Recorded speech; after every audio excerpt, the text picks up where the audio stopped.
I was helping my 15-year-old daughter Sophia reorganize her bedroom when I noticed something strange about the back wall of her walk-in closet. The wooden paneling didn't quite line up properly, and when I pushed against it, one of the panels shifted slightly, revealing what looked like a seam where there shouldn't have been one.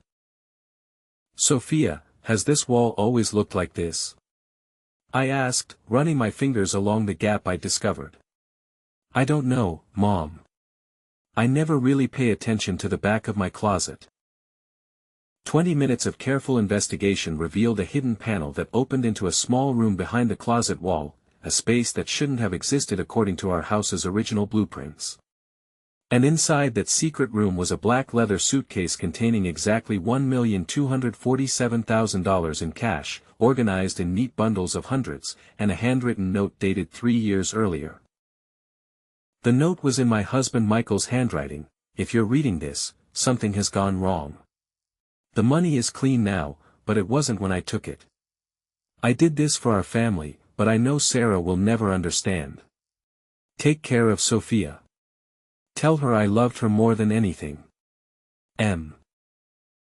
My husband of 18 years, the man I trusted with our daughter's safety and our family's future, had been hiding over $1 million in cash behind our daughter's bedroom wall, money he'd apparently stolen and laundered 3 years ago while planning for the possibility that he might not survive whatever he'd gotten himself involved in. Welcome to Family Reckoning. I'm sharing this story today because sometimes the person you build your life with is building something completely different in the shadows, and sometimes protecting your family means discovering they've put you in more danger than you ever imagined. Drop your city or country in the comments below so I know where my family is watching from. Also, please note this video contains fictionalized elements for storytelling and educational purposes. Any resemblance to actual people or places is purely coincidental, but the message about hidden secrets and their consequences is devastatingly real. The sound of Michael's alarm going off at 5:30 a.m. every morning used to be one of the most reassuring sounds in my life. It meant another day of stability, another day of the predictable routine that had defined our family for 15 years. Michael would get up, make coffee, read through financial reports while the house was still quiet, and then wake Sophia and me with breakfast and the kind of gentle morning conversation that made our kitchen feel like the safest place in the world. Michael worked as a senior accountant at Morrison & Associates, a mid-sized firm that handled commercial accounts for local businesses. It wasn't glamorous work, but it was steady, reliable, and paid well enough to support the comfortable middle-class lifestyle we'd built together in our suburban home outside Denver. "I like numbers because they don't lie," Michael would tell Sophia when she'd complain about her math homework. "Numbers tell you exactly what's happening, exactly what's real, exactly what you can count on. Everything else in life can be uncertain, but math is always honest." I believed Michael's philosophy about numbers, just like I believed everything else he told me about his work, his values, and his commitment to our family's financial security. We'd met in college, both studying business administration, both planning careers in the practical, stable world of corporate finance. Michael was methodical, careful, and completely reliable, the kind of man who balanced his checkbook to the penny and planned our family budget 6 months in advance. "Sarah, I never want us to worry about money the way my parents did," he told me during one of our early conversations about marriage and family planning. "I want to build something solid, something that gives Sophia every opportunity she could ever want." For the first 12 years of our marriage, Michael delivered on that promise perfectly. We bought a house with a substantial down payment he'd saved before we even met. We built college savings accounts that grew steadily through his careful investment planning. We took family vacations, bought reliable cars, and never argued about money because Michael managed our finances with the same precision he brought to his professional work. Sophia grew up in the kind of financial stability that allows children to focus on school, friends, and activities without ever worrying about whether the family can afford their needs or reasonable wants. "Dad, can I take horseback riding lessons?" she'd asked when she was 12, having fallen in love with horses after a summer camp experience. "Let me look at the budget and see what we can make work," Michael would respond, and within a week he'd present a plan for fitting riding lessons into our monthly expenses without sacrificing any of our other financial goals. Michael was the kind of father who made everything seem possible through careful planning and financial management. He taught Sophia about money management, helped her open her first savings account, and showed her how compound interest could turn small contributions into significant college funding over time. "Money is a tool, sweetheart," he'd explain during their Saturday morning trips to the bank. "The people who understand how to use it properly can build whatever kind of life they want. The people who don't understand it end up trapped by it." I trusted Michael's financial expertise completely, which is why I never questioned the gradual improvements to our lifestyle that began appearing around Sophia's 13th birthday. The changes started small, so small that I didn't recognize them as changes at first. Michael began suggesting restaurant meals at places that were slightly more expensive than our usual choices. He upgraded our cable package to include premium channels we'd never bothered with before. He bought himself a new laptop that seemed more sophisticated than what his work required. "The firm's been doing really well this year," he'd explain when I'd comment on our increased spending. "My bonus was larger than expected, and I think we've earned the right to enjoy ourselves a little more." Michael had always been conservative with money, so his willingness to spend on non-essential items actually seemed like healthy growth, evidence that he was learning to balance financial security with enjoying the fruits of his careful planning. But the spending escalated gradually over the next 6 months. Michael bought Sophia a higher-end laptop for school. We took a vacation to Hawaii that cost twice what our usual family trips had cost. Michael started wearing new clothes that were clearly more expensive than his typical wardrobe choices. "Honey, are you sure we can afford all these upgrades?" I asked during a conversation about his suggestion that we remodel our kitchen. "Sarah, I've run the numbers," Michael assured me, spreading financial documents across our dining room table. "The firm's growth has been incredible this year. My commission structure has improved significantly. We have more discretionary income than we've ever had." Michael showed me bank statements, investment account summaries, and budget projections that seemed to support his claims about our improved financial situation. Everything appeared legitimate, carefully planned, and sustainable. What I didn't know was how to recognize the difference between legitimate financial growth and money laundering disguised as career success. "Besides," Michael continued, "Sophia's 15 now. She'll be thinking about college soon, and I want her to know that we can afford to send her anywhere she wants to go. I want her to feel secure about her future." Michael's motivation seemed entirely focused on family welfare and long-term security. His increased spending was always framed as investments in our comfort or Sophia's opportunities, never as self-indulgence or irresponsible financial behavior.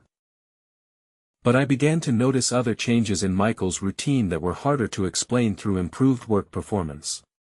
He started working later, often not coming home until 8 or 9 p.m. when his previous schedule had been remarkably consistent. He began taking phone calls that required privacy, stepping out to our back porch or going into his home office and closing the door. "Who was that?" I'd ask when he'd return from a 20-minute phone conversation outside. "Work stuff. We're dealing with some complex audit issues for one of our bigger clients. Lots of moving pieces that require careful coordination." Michael had never been secretive about his work before. He'd always shared interesting details about challenging accounting problems, difficult clients, or office politics. But his explanations became increasingly vague and generic. "How's the Morrison account going?" I'd ask, referring to what he'd told me was their largest client. "Fine. Complicated, but manageable. Nothing you'd find interesting." This was new. Michael had always assumed I'd find his work interesting because it affected our family's financial planning. His sudden reluctance to discuss professional details felt like a fundamental shift in how he viewed our partnership. But the change that worried me most was Michael's new preoccupation with home security and privacy. Around Sophia's 14th birthday, Michael became obsessed with upgrading our home security systems. He installed new locks on all exterior doors, added motion sensors to our front and backyards, and set up security cameras that monitored every entrance to our property. "Michael, what's prompted all these security upgrades?" I asked, watching him install the third new deadbolt in 2 weeks. "I've been reading about home invasion statistics in our area," he explained, testing the new lock mechanism carefully. "With our improved financial situation, we need to be more careful about protecting our family and our assets." It was a reasonable explanation, but Michael's approach to security felt excessive and anxious rather than prudent and careful. He began checking locks multiple times before bedtime, reviewing security camera footage daily, and expressing concern about neighbors who seemed to be paying too much attention to our house. "Sarah, have you noticed that the Hendersons have been walking their dog past our house more frequently?" Michael asked one evening, standing at our living room window watching our neighbors return from their daily walk. "They walk their dog every evening at the same time, Michael. They've been doing that for 3 years. But they seem to be looking at our house more carefully lately. Like they're checking to see who's home, what cars are in the driveway." This level of paranoia was completely unlike Michael, who had always been social and friendly with our neighbors. His new suspicion about ordinary neighborhood activity suggested he was worried about something specific rather than just general home security.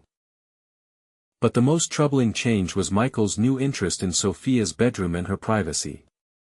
"Sophia's getting to an age where she needs more independence," he told me one afternoon while we were discussing household organization. "I think we should give her more autonomy over her personal space." This seemed reasonable until Michael started volunteering to handle tasks in Sophia's room that had always been my responsibility. He offered to help her reorganize her closet, to move furniture around when she wanted to redecorate, to handle any maintenance or repairs that might be needed in her bedroom. "Dad, I can clean my own room," Sophia would protest when Michael would suggest helping with organization projects. "I know you can, sweetheart. I just want to make sure you have everything arranged in a way that maximizes your space and privacy." Maximizing space and privacy. Michael was talking about our daughter's bedroom like he was designing a security system rather than a comfortable place for a teenager to sleep and study.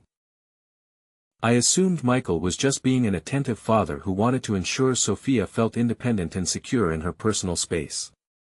I had no reason to suspect that he was actually using her bedroom for purposes that had nothing to do with her comfort and everything to do with hiding assets he'd acquired through criminal activity.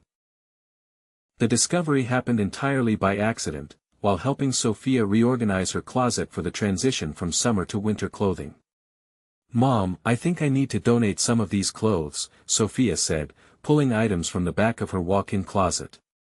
"I haven't worn most of this stuff in over a year." We'd been working for about an hour, sorting through clothes and organizing them by season and size, when I noticed that the back wall of the closet didn't look quite right. The wooden paneling was beautiful. Michael had installed it himself 2 years earlier as part of what he'd called a bedroom upgrade for Sophia. But one section of the paneling seemed to have a gap where the pieces didn't quite align properly. "Sophia, has this wall always looked like this?" I asked, pointing to the seam I'd noticed. "I don't know, Mom. I never really look at the back of my closet." I pressed against the panel gently, and it shifted slightly, revealing that what I'd thought was a decorative seam was actually a carefully concealed opening. "That's weird," Sophia said, watching me examine the wall more closely. "Why would there be an opening back there?" 20 minutes of careful investigation revealed that the entire panel was designed to swing open like a hidden door, revealing a small room behind the closet wall that shouldn't have existed according to our house's original layout. The hidden room was about 6 feet by 4 feet, with finished walls and built-in shelving. And sitting on one of the shelves was a black leather suitcase that looked expensive and completely out of place in our family's possession. "Mom, what is that?" Sophia asked, staring at the suitcase with the same confusion I was feeling. "I have no idea, sweetheart. I've never seen it before." I lifted the suitcase down from the shelf. It was much heavier than it looked, and set it on Sophia's bedroom floor. The latches weren't locked, and when I opened it, both Sophia and I gasped at what we found inside. Money. More cash than I'd ever seen in my life, organized in neat bundles secured with rubber bands. $100 bills, $20 bills, and $50 bills, all carefully arranged and obviously counted. "Mom," Sophia whispered, Why is there so much money in our house? Where did Dad get all this? Underneath the money, I found a white envelope with my name written on it in Michael's careful handwriting. Inside was a single sheet of paper, a handwritten note dated 3 years earlier. Sarah, if you're reading this, something has gone wrong with the Morrison account situation. The money in this suitcase is clean now, but it wasn't when I first acquired it. I took it to protect our family's future, but I know you'll never understand the choices I made. The total amount is $1,247,000. It's enough to pay off the house, send Sophia to any college she wants, and provide financial security for both of you for years. Please don't let my mistakes destroy what I was trying to build for you and Sophia. Take care of our daughter. Tell her I loved her more than anything in the world. M. I read the note 3 times, trying to process what Michael was telling me. He'd taken $1.2 million from somewhere, apparently from a client called Morrison, and had been hiding it behind our daughter's bedroom wall for 3 years. Mom, what does the note say? Sophia asked, watching my face as I tried to understand the magnitude of what we'd discovered. Sweetheart, I think your father has been involved in something very serious that he never told us about, and I think we need to call the police. Before I tell you what the police investigation revealed about Michael's crimes, and how our discovery of that money put our family in danger from people who'd been looking for it for 3 years, let me know you're still invested. Comment, still here, or drop 100 points below so I know you're following along. What comes next is where 15 years of trust met one moment of devastating truth, and where protecting my daughter meant exposing her father's criminal activities. And just a heads up, the following events incorporate some dramatic storytelling elements for educational purposes. If that's not your style, feel free to click away now. But if you want to see how financial crimes destroy families even when they're committed for the family, let's keep going. I called the police immediately after reading Michael's note. The idea that my husband had been hiding over $1 million in stolen money behind our daughter's bedroom wall was beyond comprehension, but the evidence was undeniable. Detective Maria Santos arrived within an hour, accompanied by a financial crimes specialist who photographed the money, the hidden room, and Michael's note before beginning what would become a months-long investigation into my husband's criminal activities.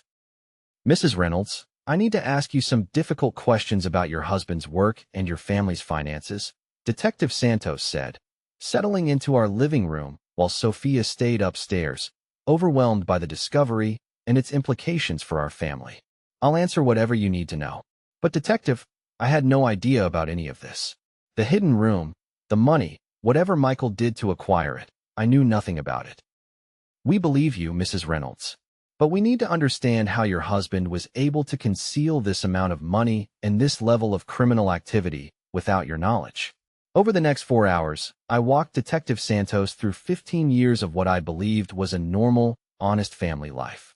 Michael's work at Morrison & Associates, our financial planning discussions, the gradual lifestyle improvements that had seemed to result from his career advancement.